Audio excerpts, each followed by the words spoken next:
My latest overdrive obsessions are the JHS Cltchworks V2 and Morning Glory V4. I can see now why they're so popular in BMW land, but they have one problem. It's not easy to change between low and high gain modes. Then Cltchworks sent me their JS1 switchers, and even though they look like minor accessories, they solve this exact problem so elegantly.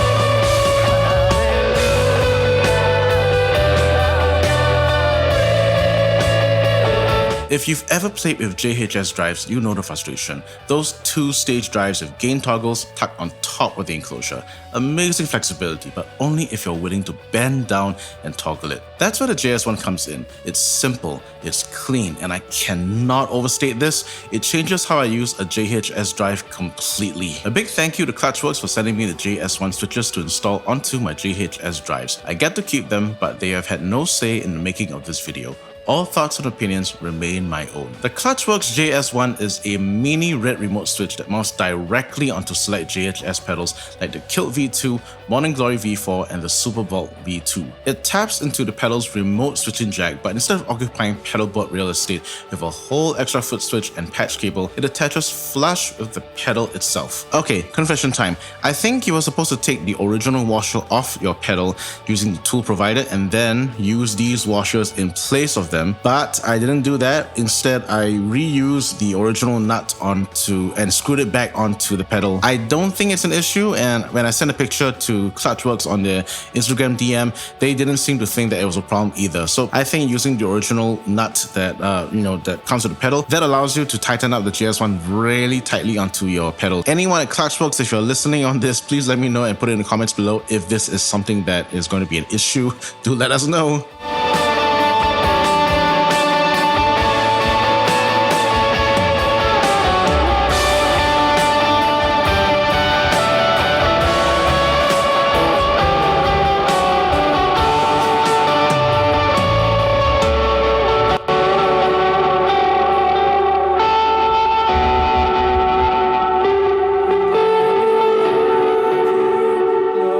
Now I can toggle between low and high gain modes without extra cables or extra space used.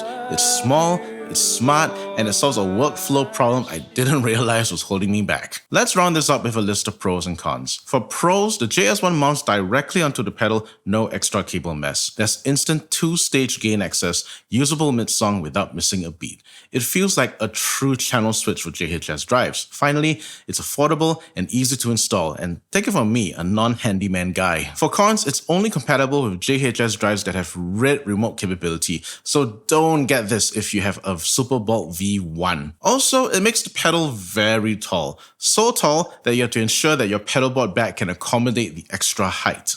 In sum, I know it's just a switch, but honestly, the JS1 made me want to use the full potential of these pedals. It eliminated a point of friction I hadn't even questioned, and in doing so, unlocked tones and transitions I'd written off as too inconvenient to use live. So if you do have a JHS pedal with red remote capability, the JS1 comes highly recommended. In fact, it should be essential.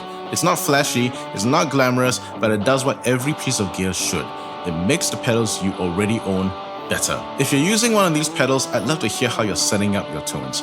Drop a comment with your board build or switching setup. And if this helped you, a like, a sub, and a share goes a long way.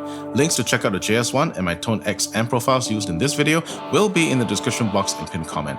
And I'll see you in this next video popping up after this.